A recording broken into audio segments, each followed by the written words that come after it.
What's up everyone, welcome back to the channel. Today we're going to be doing an intake recharge as well as an engine bay cleaning. While I was putting the headlights on last time, it got my hands really dirty and I haven't done a engine bay cleaning since I guess when I put in the intake. So let's do it. Alright, to start things off, I'm going to take off this little thing, which is for the stock airbox.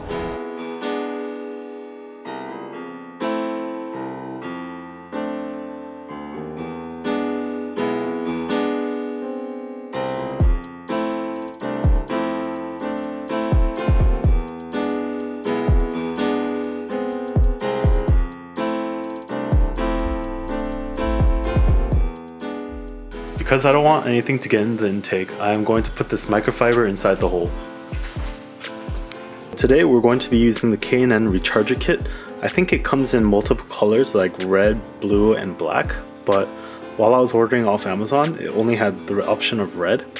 So what's included inside the box is the degreaser, which is this. I'm going to spray this on and probably leave it for about an hour, and then I'm going to wash it off with a hose. And then I'm going to use this, I guess it's red oil, and then I'm going to spray it on the filter, and that's the refresh process. Let's get to it.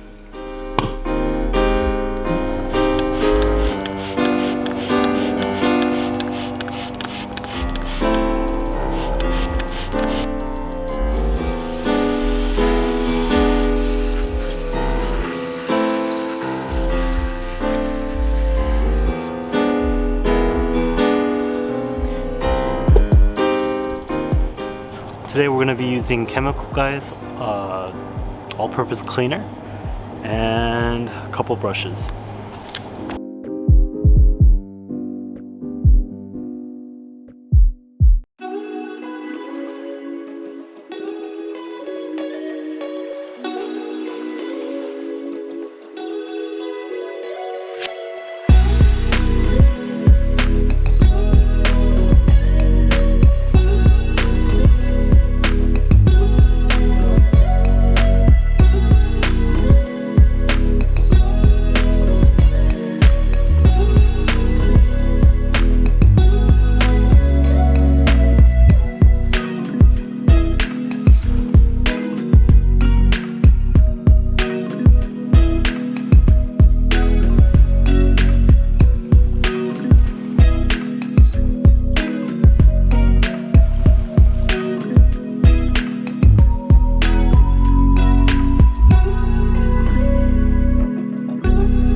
Alright, so the initial cleaning of the engine is done and I'm going to wash the car, but I won't show you guys that part because that's boring.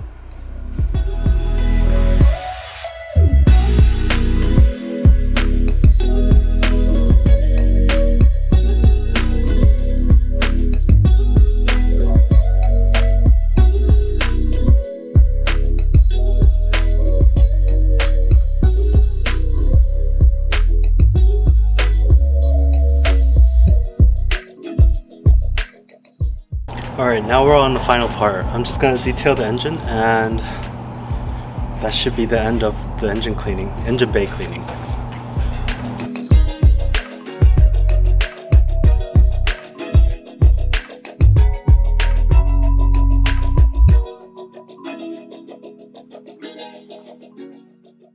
I just realized we have one more thing to do after this. We have to oil the intake filter and then reinstall it. So I'll show you that after I do this.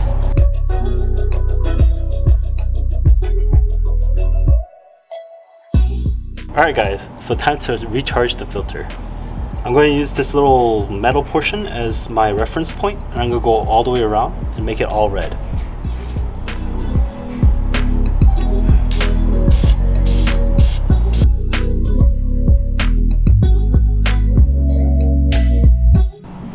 They say not to put too much, but I'm not sure that's enough. I'm gonna go one more round, the opposite way.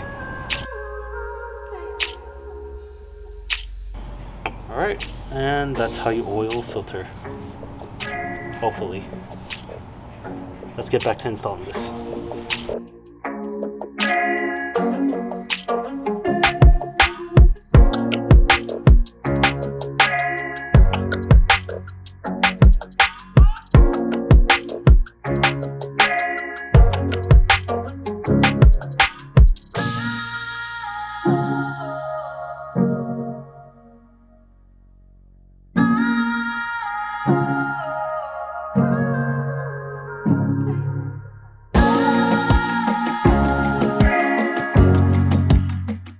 Alright guys, so I finally finished washing the engine bay and giving the intake filter a refresh. So what's coming on this channel is an ETS intercooler, an ETS upper and lower intercooler piping, as well as a Cusco strut bar, as well as the rear. What else? I'm probably going to change the turbo, but I'm not sure if I want to go with a 3576 or a 3582. Let me know what you guys think about that. I'm probably going to go with stock internals, so I don't want to push it too hard, but I heard that the stock can take up to 500 horsepower. So I guess that concludes our video for today. Let me know if you guys liked it, and don't forget to give me a like and a subscribe. I'll see you next time. Later.